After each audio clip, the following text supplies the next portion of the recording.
Hello friends, इससे पहले हमने KAS 2021 प्रीलिम्स के 25 क्वेश्चंस कवर किए थे। हमने उसमें देखा था कि एरियाज़ क्या हैं जहाँ से क्वेश्चंस पूछे जा रहे हैं। अब हम नेक्स्ट जो बचे हुए क्वेश्चंस वो हम कंप्लीट करेंगे। जैसे कि 26 क्वेश्चन पे आ जा रहे हैं। इसमें दिया हुआ है, in the fresh waters of river Ganga a variety of dolphins named dash are found. अब अगर किसी को थोड़ा आइडिया हो तो डॉल्मा, साका, दोहा, ये सब कोई भी तरह की डॉल्फिन नहीं है, ठीक है। इसमें एक ही है जो डॉल्फिन का नाम है, दैट इज़ सुसु। तो इसका आंसर बी था। अगर आपको पता होता कि ये बाकी जो हैं ये डॉल्फिन्स के नेम नहीं है, you could have eliminated this and should have come to the right answer, which is susu. Next question is, the non-native species successfully establishes in the introduced environment and causes the damage to the environment due to। अब इसमें non-native species क्या होते हैं? non-native species जैसे for example JNK में जो डोगरास हैं वो नेटिव हैं यहाँ के, क्योंकि वो यहीं रहते हैं। नॉन नेटिव हो गए जैसे साउथ इंडियन कोई अगर वो JNK में आके रहेगा तो वो नॉन नेटिव कहलाया जाएगा, ठीक है। सो वो होते हैं नॉन नेटिव स्पीशीज़ जो वहाँ के हैं नहीं है लेकिन वहाँ पे आके रह रहे हैं। तो वो क्वेश्चन क्या पूछ रहा है कि नॉन नेटिव स्पीशीज़ अपने आप को सक्सेसफुली अगर किसी एनवायरनमेंट में इंट्रोड्यूस करवाते हैं और कॉज करते हैं डैमेज टू द एनवायरनमेंट, तो वो क्यों ऐसा होता है? पहला ऑप्शन है better adaptation to the new environment. हाँ, हम कह सकते हैं कि वो बेटर एडाप्टेड थे, इसलिए वो जो है वहाँ पे उन्होंने अपने आप को सक्सेसफुली इस्टेब्लिश कर दिया। Second, all the niches are utilised by the native species. Niches होते हैं कि जो उनकी लोकेशन, जोग्राफिकल लोकेशन, एक मतलब जो उनका टेरिटरी हो गई, नीशे उनका क्या हो गया, ठीक है, उनका एरिया कौन सा हो गया। तो all the niches are utilised by the native species, तो this is not relevant. Third, absence of natural enemies in the introduced region, कि हाँ अगर एनिमीज़ नहीं है तो उनको अपने आप को इस्टेब्लिश करना ईजी हो जाता है। फोर्थ है कि लो बायोटिक पोटेंशियल, अगर लो बायोटिक पोटेंशियल होगा तो how would they successfully establish themselves. तो इसमें जब आप फोर्थ को एलिमिनेट करेंगे तो डी भी चला गया, सी भी चला गया, बचा ए और बी। और हमने देखा कि फर्स्ट एंड थर्ड जो है वो सही है, तो इससे क्या होगा कि आपका बी ऑप्शन करेक्ट आ जाएगा, ठीक है। नेक्स्ट क्वेश्चन है हमारा 28। I would consider this is in the difficult category कि liana density in tropical latitude is. तो ये टफ क्वेश्चन था, इसमें मैं छोड़ रही हूँ। अब इस एक चीज़ मैं क्लैरिफाई करूँ कि इस पेपर में हम वो क्वेश्चंस एनालिसिस, उन क्वेश्चंस का एनालिसिस नहीं कर रहे हैं जो टफ़ हैं। एंड 40+ क्वेश्चंस जो हैं इस पेपर में आपको टफ़ मिलेंगे, और क्योंकि वो अनकन्वेंशनल क्वेश्चंस हैं उनका दोबारा पूछे जाने का कोई चांस नहीं है, इसलिए मैं वो क्वेश्चंस कवर नहीं कर रही हूँ। आपको जो मेन कोर एरियाज़ हैं, विच आर मॉडर्न हिस्ट्री हो गया, आपका पॉलिटी हो गया, जोग्राफी हो गया, कल्चर हो गया, इन्वायरमेंट हो गया, आपको इन एरियाज़ पे फोकस करना है और करंट अफेयर्स पे फोकस करना है, ना कि इन अनकन्वेंशनल क्वेश्चंस पे, ठीक है। आप इसकी तरफ अगर जाने लगोगे तो जो आपकी जो मेन चीज़ है, जो मेन मैटर है, आप उसको जो है वो छोड़ दोगे और वो आप नहीं कर सकते हो। क्योंकि 2018 का अगर आप पेपर उठा के देखोगे वो बिल्कुल सिंपल पेपर था, मतलब बिल्कुल कोर एरिया से पूछा गया था, उसमें आप इजीली स्कोर कर सकते थे। लेकिन ये जो पेपर है, जिसने भी प्रिपरेशन की है अच्छी, ये वाले जो मैं टफ क्वेश्चंस कर रही हूँ उन्होंने या तो स्किप किए होंगे या उन्होंने जस्ट एक एस्टिमेट दिया होगा और उससे अटेम्प्ट किया होगा क्वेश्चन, इसलिए आपको इन क्वेश्चंस के पीछे नहीं भागना है। 28 को skip, 29 again skip, 30th question again skip. इसमें फिर भी आप थोड़ा सा जो है वो एलिमिनेशन कर सकते थे, जैसे इसमें डार्विन के बारे में सुना होगा किसी ने, गैलापागोस फिंचेस, एंड गॉस के बारे में सुना होगा, कंपटीशन एक्सक्लूजन प्रिंसिपल, ये दो तो सुने होंगे, ठीक है। तो अगर इस बिहाफ पे आप करते तो आप करेक्ट आंसर में अराइव हो सकते थे। नेक्स्ट है, the loss of genetic diversity in an isolated small population could be attributed to. थोड़ा सा ट्रिकी क्वेश्चन है, ठीक है। इसका आंसर था आपका 2 and 4, मतलब इन breeding and genetic drift. In breeding होता है जब सेम कम्युनिटी, मतलब अगर आप ह्यूमंस के कॉन्टेक्स्ट में देखो तो इन ब्रीडिंग जैसे कि आप एक जो मतलब कॉमन वो पॉपुलेशन है आपकी, जो क्लोजली रिलेटेड पीपल हैं या एनिमल्स हैं, उनके बीच में जब ब्रीडिंग होती है आप उसको जो है वो क्या बोलते हैं, आप उसको बोलते हैं इन ब्रीडिंग। वैसे ये बेसिकली बायोलॉजिकल टर्म्स हैं। स्पेसिएशन है कि कैसे एक नया तरह का प्लांट या एनिमल स्पीशीज़ जो है वो क्रिएट होता है, ठीक है। जेनेटिक ड्रिफ्ट होती है कि कैसे एक रैंडम फ्लक्चुएशन होती है नंबर ऑफ जीन वेरिएंट्स में इन ए पॉपुलेशन, ठीक है। म्यूटेशन तो आपको पता है कि म्यूटेशन होती है चेंज DNA सीक्वेंस में ऑफ एन ऑर्गेनिज्म। तो ये सारी टर्म्स हैं, तो अगर आपको ये टर्म्स पता है तो तब आप जो है वो करेक्ट आंसर में अराइव कर सकते थे, which is 2 and 4। Next is the gradual change in direction of earth axis is called precision. Again I would से डिफिकल्ट क्वेश्चन, लेकिन इसमें आप एलिमिनेशन से कर सकते थे कि कॉन्टिनेंटल ड्रिफ्ट तो नहीं होगा, कॉन्टिनेंटल ड्रिफ्ट अलग चीज़ है, वॉन्डरिंग पोलर अलग चीज़ है, यूलर्स इफेक्ट अलग चीज़ है, तो आप फिर प्रिसिशन में, but again it is a difficult question. Next is homeostasis. Stasis means होता है कि कोई चीज़ जो स्टेट ऑफ इक्विलिब्रियम में है, तो उससे जो है आप ये निकाल सकते थे। तो कुछ कुछ ऐसी टर्म्स होती है ना जिसको आप अगर ब्रेक करते हो, उसका जो मीनिंग अगर आप समझने की कोशिश करते हो, तो उससे ऑप्शंस जो हैं वो एलिमिनेट करके आप करेक्ट आंसर की तरफ जा सकते हैं। ठीक है, सो ये हो गया होम्योस्टैटिस। ठीक है, नेक्स्ट क्वेश्चन हो गया हमारा। सो होम्योस्टैटिस का था a tendency of an ecosystem to resist change and to remain in a state of equilibrium. ठीक है, अगला क्वेश्चन है हमारा मैच द फॉलोइंग। इसमें आपका ऑटो इकोलॉजी, सिंकोलॉजी, पेलियोकोलॉजी और जेनिकोलॉजी।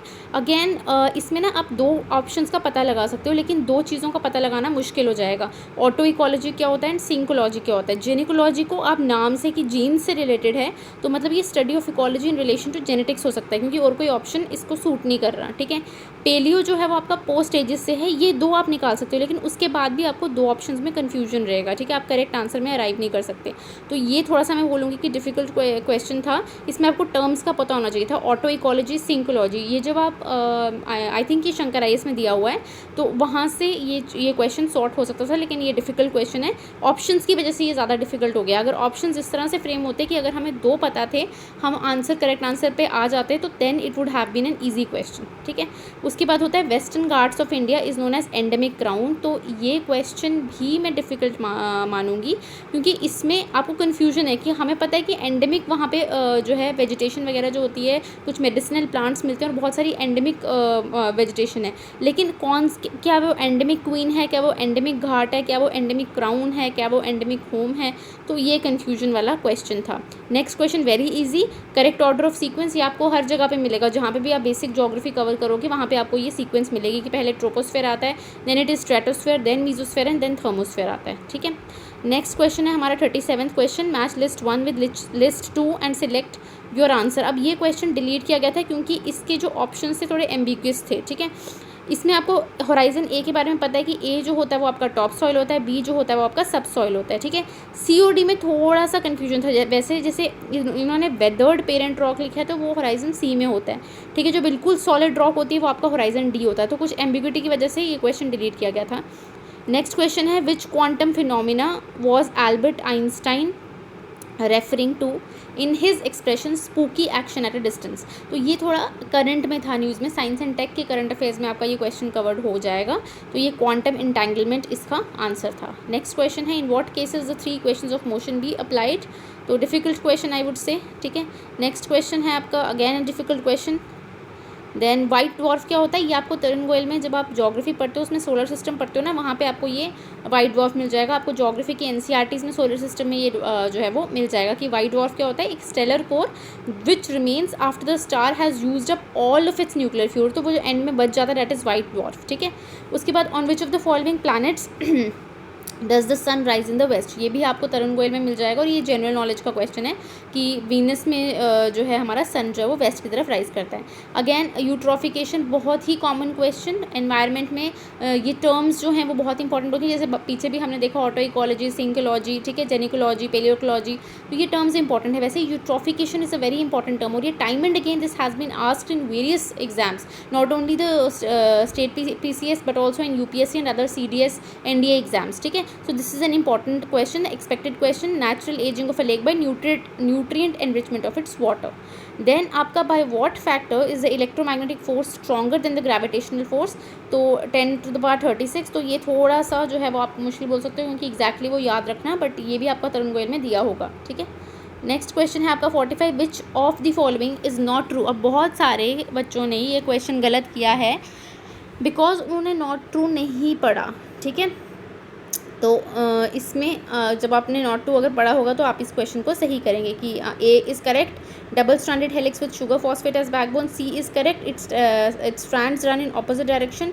D is correct, it has both major and minor grooves. B जो है वो आप इससे मतलब एलिमिनेशन से आप बी पे आ सकते थे, even if you are not sure कि whether answer would be B और नॉट। बट अगर आपको पता है कि ए बिल्कुल सही है, सी भी सही है, डी भी सही है, तो then you would have arrived at the right answer. ठीक है, उसके बाद जर्मन सिल्वर क्या होता है, तो साइंस में जब आप पढ़ते हैं ना तो कुछ ऐसे एरियाज़ होते हैं जो साइंस में हमें इम्पॉर्टेंट जो विच आर वेरी इंपॉर्टेंट। अब उसमें एलॉयज़ एक पार्ट है, तो एलॉयज़ आपको पढ़ना होता है वही।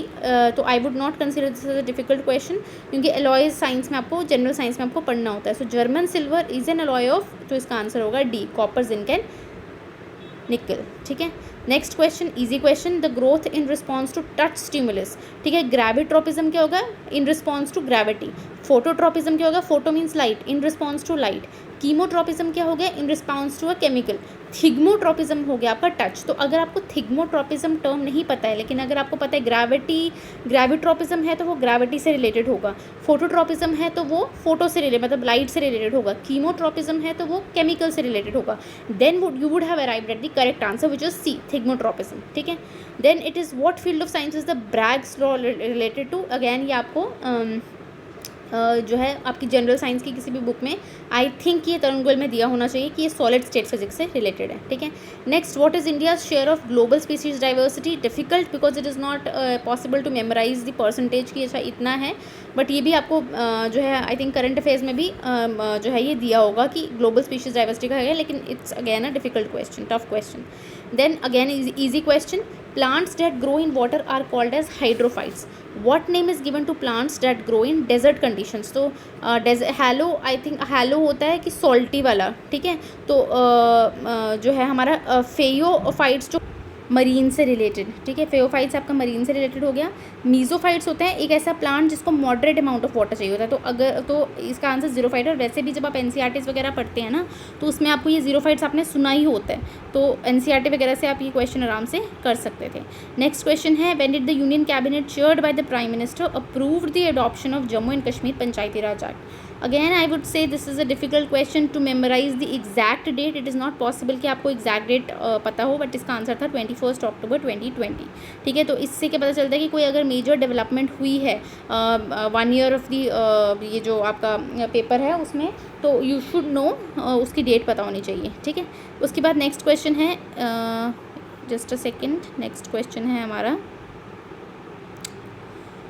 ओके, सो नेक्स्ट क्वेश्चन है हमारा, according to UNICEF first child focused climate risk index, the children's climate risk index which of the following countries is at the lowest rank in South Asia.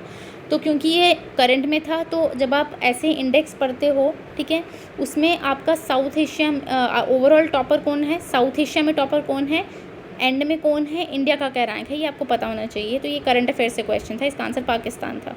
फिर again ये news में था question, under the bench of which of the following जजेस the Supreme Court of India upheld media's freedom to report court hearings in the case of Election Commission of India versus mister Vijaya Bhaskar. ठीक है. तो ये court, ये आपका current में था, लेकिन थोड़ा इन डेप्थ पूछ लिया ये, बट ये जब the Hindu, the Indian express, in newspapers में कवर था, एंड करंट अफेयर मैगजीन्स में भी ये कवर था. तो justice DY Chandrachud and MR Shah जो हैं, इसका करेक्ट आंसर था. ठीक है. नेक्स्ट हम देखते हैं, how many Indian students will be sponsored each year under the Quad fellowship to pursue masters and doctoral degrees at leading STEM graduate universities in the United States. तो इसका answer 25 है, and ये आपका current affairs में था. ठीक है. ये अगर आपने करंट में पढ़ा होगा तभी you could answer it, otherwise ये क्वेश्चन जो है वो डूएबल नहीं था. Then theme of World Brain Day 2021. अब बहुत सारे डेज होते हैं हमारे, मतलब ओवर द ईयर बहुत सारे डेज होते हैं. हम सब कुछ, सबकी थीम्स मेमोराइज़ करना it's not humanly possible, but however क्योंकि कोविड की वजह से ना एक मेंटल पीस के ऊपर काफ़ी न्यूज़ बनी है, तो इसलिए मे भी ये क्वेश्चन जो है वो पूछा हो. तो थीम इसकी थी स्टॉप मल्टीपल स्क्लेरोसिस. ठीक है. नेक्स्ट है सीक्रेट पोर्टल. तो ये आपका जो है स्कीम्स से ये क्वेश्चन पूछा गया, और ये करंट अफेयर्स में था इसलिए ये पूछा गया है. ये आपका सीनियर सिटीजन से रिलेटेड है. अब नाम से सीक्रेट लग रहा है कि ये रिलीजियस एक्टिविटी से रिलेटेड होगा, लेकिन अगर आपने ये पढ़ा होगा तभी आप ये क्वेश्चन जो है वो कर सकते हैं, अदरवाइज़ ये कन्फ्यूजन ही रहता between specially B and C. ठीक है. तो इसका आंसर था C, to provide jobs to senior citizens. Who has coined the term BRICS, and association of 5 emerging national economies. तो थोड़ा सा डेप्थ में क्वेश्चन पूछा है रीजनल ऑर्गेनाइजेशन के बारे में. यूजुअली क्या होता है कि अगर हम ब्रिक्स, आसियान वगैरह ये सब पढ़ते हैं, हम ये पढ़ते हैं कि वो कब फॉर्म हुआ था, कौन सी डिक्लेरेशन से फॉर्म हुआ था, उसका हेडक्वार्टर कहाँ पे है, उसके मेंबर्स कौन कौन से हैं. ठीक है. लेकिन इन्होंने थोड़ा सा डेप्थ में पूछ लिया कि टर्म जो है वो किसने कॉइन की थी. That is why I am saying कि ये पेपर जो है वो अनकन्वेंशनल है. ठीक है. इसमें आपको कुछ ही क्वेश्चन देखने हैं, उन्हीं का एनालिसिस करना है. ये जो अनकन्वेंशनल क्वेश्चन है इनके पीछे नहीं भागना है. ठीक है. उसके बाद आता है, Indian metrological department has a regional metrological centre in which of the following places. ठीक है. तो ये आपका 1 and 2 इसका आंसर है, Chennai and Guwahati. And Calcutta and Nagpur. अब ये जो आपका जनरल नॉलेज वाला पोर्शन आता है ना, एक तो आगे सब्जेक्ट्स वाला, ये उस पोर्शन से कवर होगा। एंड ये भी आई थिंक आपका तरुण गोयल में दिया होना चाहिए कि IMD के कहाँ कहाँ पे रीजनल मेट्रोलॉजिकल सेंटर्स हैं, ठीक है। उसके बाद आता है which one of the following does not come under जल जीवन मिशन। तो जल जीवन मिशन के अंदर कौन सा नहीं आता है, ठीक है। तो इसमें अगेन एक फ्लैगशिप स्कीम है, तो फ्लैगशिप स्कीम्स की को आपको थोड़ा सा जो है वो इन डेप्थ स्टडी करना है। तो आप इसका आंसर बता सकते हैं कि it is free water supply to all household. It's not because it's not for in rural India, not in overall India में नहीं, ठीक है, सिर्फ रूरल एरियाज़ में था। तो इसलिए डी आपका एलिमिनेट होता। तो ये अगर आपने इन डेप्थ में पढ़ा होता तभी जो है ये आप आंसर कर सकते थे। Next Shyamala Gopinath committee relates to, तो ये आपका स्मॉल फाइनेंस बैंक से है। तो टफ मैं मानूंगी क्योंकि बहुत सारी कमिटीज़ होती हैं तो उनको आप मेमोराइज़ नहीं कर सकते हो। Next which country has pass the Holocaust property bill, तो ये करंट अफेयर्स में था न्यूज़ में, ठीक है, इसलिए पूछा गया। तो ये पोलैंड आपका आता है, ठीक है। उसके बाद आपका आता है 62 mega port century was in the news recently where it is located. तो अगेन न्यूज़ में थी एंड ये अंडमान निकोबार आइलैंड में ये सेंचुरी पाई जाती है, ठीक है। Who is the author of the book my life in full work family and our future, Indra Nooyi. तो मतलब बहुत सारी चीज़ें होती हैं मेमोराइज़ करने को, तो ये क्वेश्चन आई वोंट एक्सपेक्ट जो अच्छे से पढ़ रहा है सब चीज़ें कि उसको ये याद हों, ठीक है। Next is FIFA world cup man 2022 will be held in, current affair था, इंपॉर्टेंट करंट अफेयर था, पहले भी बहुत एग्जाम्स में पूछा जा चुका है। तो इसका आंसर कतर था। India's rank on the global hunger index 2020, important question था, ठीक है, ये भी आपको आना चाहिए था। 94th रैंक थी इसमें। तो ये जो चीज़ें होती हैं ना लास्ट के जो 1 ईयर के करंट अफेयर्स होते हैं उसमें क्या क्या इंपॉर्टेंट रहा। अब एक चीज़ और ये है कि जो ग्लोबल हंगर इंडेक्स है ना 2020 का, इससे पहले वाला भी जो है वो आपका जो आपकी करंट मैगजीन्स में उसमें कवर्ड था, लेकिन ये अभी रिसेंट वाला था। तो इसमें रैंक जो था वो 94th था, ठीक है। नेक्स्ट क्वेश्चन हमारा आता है who mobilize the villagers of Pargana Barut in UP to join the 1857 revolt. A difficult question, क्योंकि जब आप अगर 1857 रिवोल्ट पढ़ते भी हैं तो आप ये थीम नहीं कवर करते हैं कि ठीक है किसने मोबिलाइज़ किया था परगाना बरूद को उत्तर प्रदेश में 1857 रिवोल्ट के लिए। तो I would say difficult question, but इसका आंसर शामल था, ठीक है। Next is Jai Singh and Jaswant Singh were presented the title Mirza Raja by which Mughal emperor, ठीक है। तो इसको किसने किया था, तो औरंगज़ेब ने किया था। ये आपको मेडिवल इंडिया की NCERT में मिलेगा। Next question 68 who design the famous bazaar of Chandni Chowk for Shahjahan new capital Shahjahanabad. तो ये जहानारा था। तो डिफिकल्ट क्वेश्चंस हैं मेडिवल से, they were not easy questions. Next what is the name of the material with which the Harappan seal is made of. अब ये आपको तरुण गोयल में भी मिलेगा, ये आपको एंशिएंट हिस्ट्री में भी मिलेगा, ये आपको फाइन आर्ट्स के NCERT 11th में भी मिलेगा। तो ये बहुत सारी बुक्स में आपका कवर्ड होगा कि ये स्टीटाइट से बनी होती थी, ठीक है। Next is name the commander of the Ahom army who defeated the Mughal army at the battle of Saraigarh in 1671 on the bank of the Brahmaputra river. तो ये लचित बोरफुकान है। ये basically this personality was in news, तो इसलिए ये क्वेश्चन पूछा गया है, ठीक है। नेक्स्ट, ठीक है। So next is in which place did Gadkari uprising of 1844 takes place. ये कोल्हापुर में है। ये भी आपको जो अपराइजिंग्स हैं उसमें ये आपका दिया होगा कि गडकरी अपराइजिंग कहाँ हुई थी, कोल्हापुर में हुई थी। तो ये बेसिक बुक से आपका कवर हो जाता है। मुस्लिम लीग 1906 में कहाँ पे फाउंड हुई थी। अब मैंने ये देखा है कि इस क्वेश्चन में बच्चों को अलीगढ़ और ढाका में कन्फ्यूजन हुआ था, जबकि ये जो है हमारा ढाका में फॉर्म हुआ था। वैसे ही जैसे मुस्लिम लीग किसने फॉर्म की थी, तो बच्चों को कन्फ्यूजन होता है कि आगा खान ने की थी या सलीमुल्लाह खान ने की थी। तो वो सलीमुल्लाह ने की थी, आगा खान ने नहीं की थी। आगा खान ने जो डेप्यूटेशन थी जो मॉर्लिमेंटो रिफॉर्म से पहले गई थी उसको लीड किया था, ठीक है। लेकिन फॉर्म जो है वो मुस्लिम लीग सलीमुल्लाह ने की थी। वैसे यहाँ पे जो है Muslim League was founded in 1906 at जो है ढाका में फाइंड की थी। उसके बाद हमारा 73। अब ये क्वेश्चन देखने में बहुत इजी क्वेश्चन है। जो भी एंशिएंट हिस्ट्री पढ़ेगा, मेडिवल हिस्ट्री पढ़ेगा, उसने ये राजा चोला के बारे में भी पढ़ा होगा, राजेंद्र चोला के बारे में पढ़ा होगा। बट अगेन कन्फ्यूजन होता है कि टाइटल जो गंगाईकोड़ा चोलापुरम था वो किसको मिला था, राजा चोला को मिला था या राजेंद्र चोला को मिला था। तो ये वही बात है कि जो कन्फ्यूज करती है ना चीज़ें, इसको आपको साइड पे जॉट डाउन करना है ताकि वहाँ पे आपको कन्फ्यूजन ना हो। इसका आंसर था C, राजेंद्र चोला 1, ठीक है। Next is vernacular press of 1878 adopted by Lord Lytton was intended to. तो अगेन इजी क्वेश्चन, रिस्ट्रेन करना वर्नाक्यूलर न्यूज़पेपर। वर्नाक्यूलर मतलब जो लोकल न्यूज़पेपर्स हैं, लोकल लैंग्वेज के न्यूज़पेपर्स हैं, उनको रिस्ट्रेन करना। नेक्स्ट वेती क्या होता है, तो वेती आपका फॉर्म ऑफ फोर्स्ड लेबर। ये आपको एंशिएंट हिस्ट्री जो RS शर्मा है उसमें दिया होगा, तरुण गोयल में यू कैन चेक कि उसमें दिया है या नहीं, बट उसमें दिया हुआ है, RS शर्मा में ये दिया हुआ है। Next history of British India written in 1817 by James Mill ने लिखा था। ये डिफ़िकल्ट क्वेश्चन क्योंकि नॉर्मली जो है आप ये नहीं पढ़ते हो। Next, among the following Vedas has which among the following Vedas has 2 groups, Shukla and Krishna. तो ये हमारा इसका आंसर है यजुर्वेदा, ठीक है। तो difficult question I would consider, इसको शायद ये लूसेंट में दिया हुआ है कि वे कौन से वेदा के 2 ग्रुप से, शुक्ला एंड कृष्णा। तो लेकिन आई डोंट थिंक सो कि यू हैव टू चेक कि इसमें दिया हुआ है नहीं दिया हुआ है। नेक्स्ट है, which freedom fighter went to Pondicherry in 1910 to pursue his spiritual goals and remained there until his death, founding a famous ashram. इसका आंसर है औरबिंदो घोष। अब यहाँ पे मैं बताऊँगी कि प्रीवियस ईयर क्वेश्चंस की क्या रेलेवेंस होती है। प्रीवियस ईयर क्वेश्चंस की रेलेवेंसी इसलिए क्योंकि ये क्वेश्चन जो है वो पहले भी बहुत सारे स्टेट पीएससी में ये पूछा गया है, लेकिन एक डिफरेंट वे में पूछा गया कि एक जगह पूछा गया है कि एक फेमस आश्रम है औरबिंदो घोष का इंडिया में, वो कहाँ पे पाया जाता है, जो 1910 में फॉर्म हुआ था, तो वो पौंडीचेरी में है। तो डिफरेंट क्वेश्चन, इसलिए दैट इज़ वाई जो है एक इम्पॉर्टेंस है इस चीज़ की। अब मैंने जो मेरा जो मेंटरशिप प्रोग्राम है उसमें व्हाट आई डू, मैं करती क्या हूँ कि मैं डेली आपको टारगेट्स प्रोवाइड करती हूँ, ठीक है। डेली जैसे आज का टारगेट है कि 1905 से लेकर 1919 तक आपको प्रिपेयर करना है। आप उसको अच्छे से प्रिपेयर करोगे, मैं आपको बताऊंगी कि 1905 से लेकर 1919 तक कौन कौन सी इंपॉर्टेंट चीज़ें जो आपको कवर करनी है, ठीक है। जैसे 1905 और 1906 का सेशन, उसको किसने प्रिजाइड किया था, उनके क्या गोल्स थे। 1907 में सूरत स्प्लिट कहाँ पे, रीजंस क्या थे, उसको किसने प्रिजाइड किया था, और ओवरऑल रीजंस क्या थे, ठीक है। उसके बाद आपका जो ये मुस्लिम लीग है वो कब फॉर्म हुआ था, किसने फॉर्म किया था, फिर जो डेप्यूटेशन आगा खान ने लेड की थी वो क्यों लेड की थी, वो कहाँ गई थी, मॉर्लिमेंटो रिफॉर्म्स के मेन फीचर्स क्या थे, कब एनलमेंट हुआ पार्टीशन का, ठीक है, किसने एनलमेंट किया पार्टीशन का। उसके बाद वो जो रेवोल्यूशनरी फेज़ 1 था, उसके बाद जो गांधीयन फेज़ था जिसमें पहले चंपारण था, फिर अहमदाबाद था, फिर आपका खेड़ा था, फिर आपका राउलेट एक्ट था। तो ये सब मैं आपको ओवरऑल एक ब्रॉड एरिया बताती हूँ कि आपको ये कवर करना है। उसके बाद at the end of the day मैं आपको क्वेश्चंस देती हूँ, जो कि यही जो ओवरऑल जो स्टेट पीसीएस के क्वेश्चंस हैं, यूपीएससी के क्वेश्चंस हैं, उनको मैं उनमें से क्वेश्चंस उठा के मैं आपको आपका टेस्ट लेती हूँ टू सी कि आपने जो प्रिपरेशन है आपकी सही डायरेक्शन में जा रही है या नहीं जा रही है।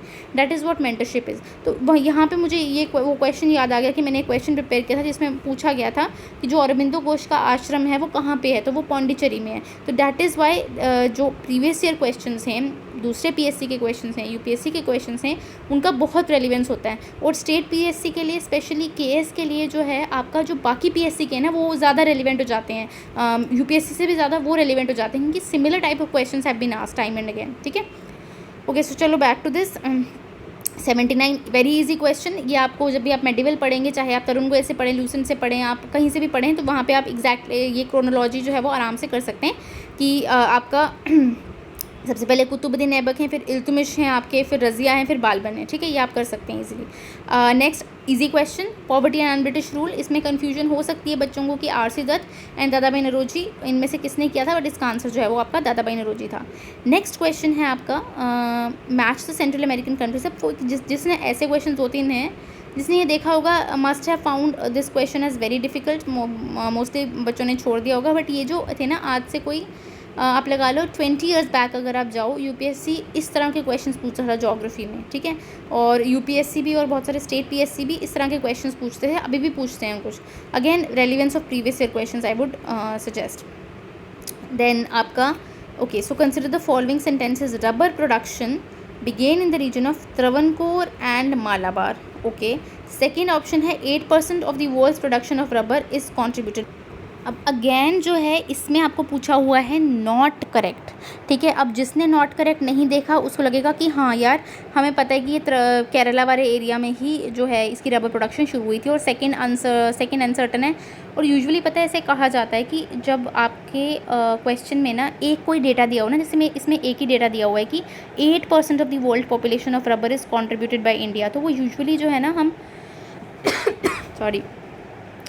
हम गलत मानते हैं, ठीक है। तो अगर उस बिहाफ पे उस ट्रिक से अगर हम सेकंड वाला गलत कर रहे थे, तब भी हम इस क्वेश्चन को गलत करते, हम ए ऑप्शन लगाते। बट इसमें नॉट करेक्ट पूछा था, इसमें आपका फर्स्ट ऑप्शन सही था, लेकिन यहाँ पे नॉट करेक्ट पूछा था। तो नॉट करेक्ट क्या है, सेकंड वाला हमने कैसे निकाला, वो टेक्निक से कि अगर एक डेटा दिया हुआ है क्वेश्चन में तो वो यूजुअली गलत होता है, ठीक है।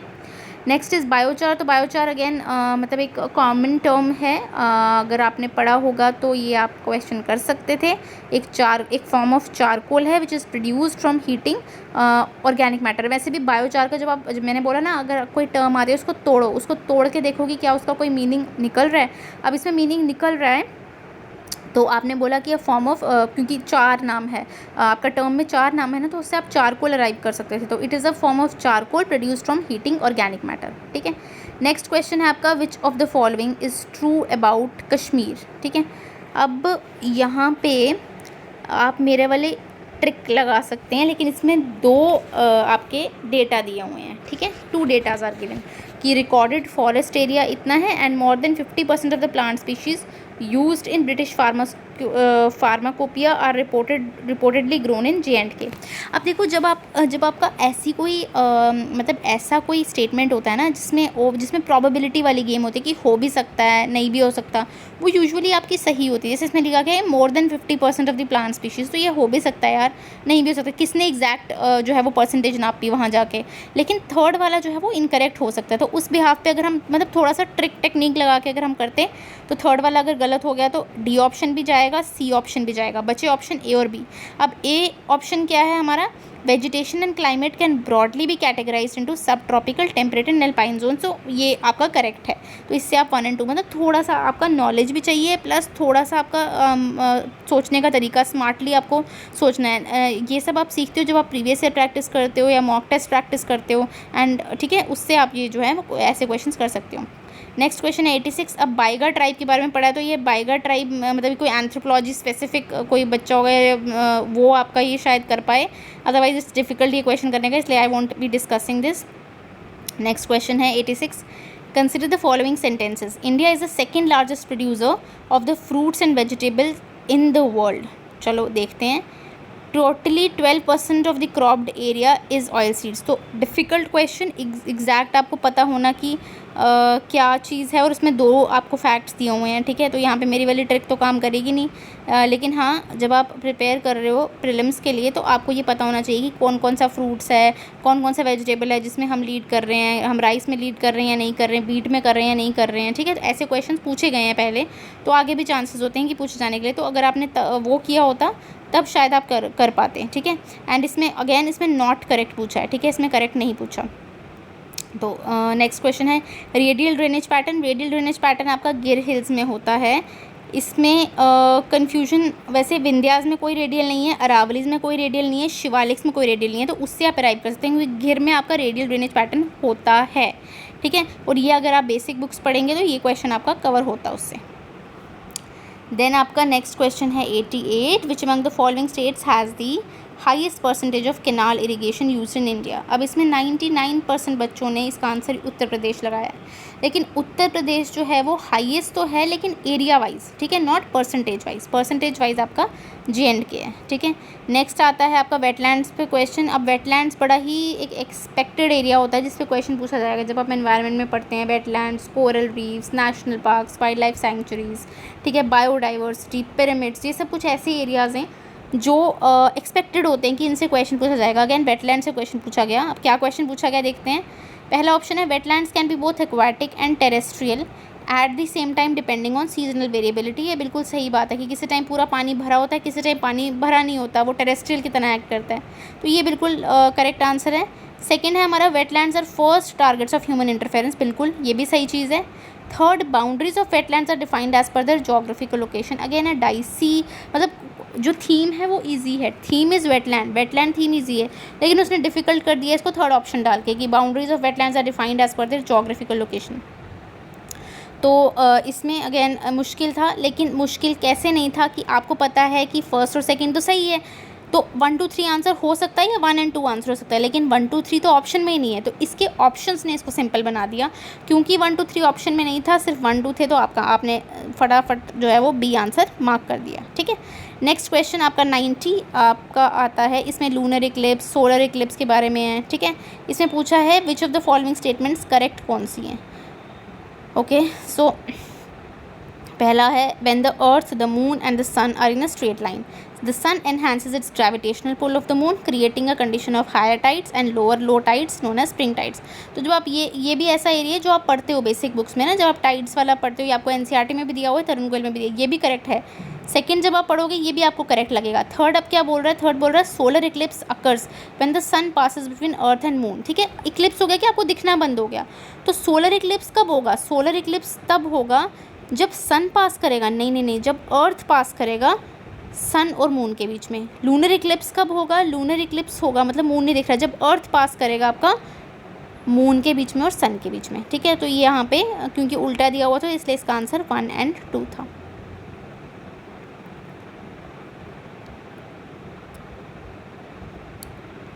एक मिनट, फोर्थ स्टेटमेंट है lunar eclipse occurs when the earth passes between sun and the moon. तो ये फोर्थ भी ऑप्शन करेक्ट है, बट इसमें 1 to 4 ऑप्शन नहीं दिए हुए हैं, तो 1 to 4 जो ऑप्शन नहीं दिए हुए हैं तो मोस्ट फेवरेबल आपका 1 और 2 है, इसलिए इसका आंसर है। Otherwise I think this should have also been deleted, क्योंकि इसका आंसर 1 to 4 होना चाहिए।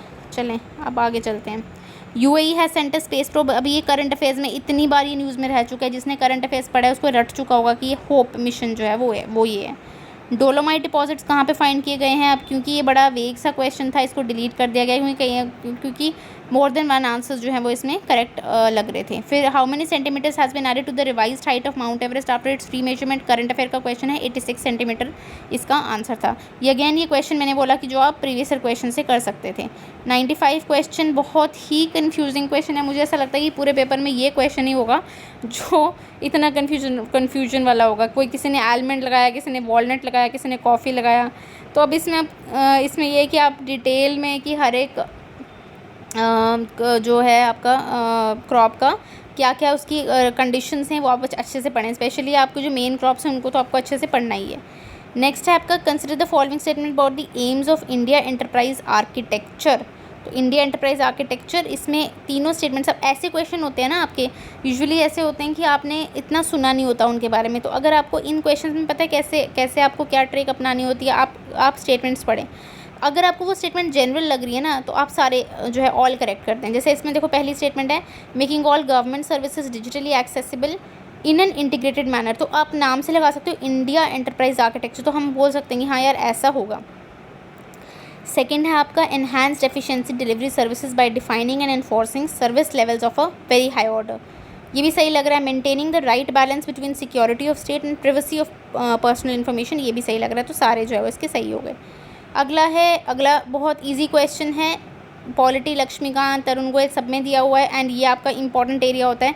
वही मैं अपने मेंटरशिप प्रोग्राम में यही करवा रही हूँ कि जैसे अगर मैंने बोला है कि सेकंड चैप्टर करना है ये, तो उसमें मैं बताऊँगी कि these are very important areas, इन पे ज़्यादा फोकस करो, इनको अच्छे से करो।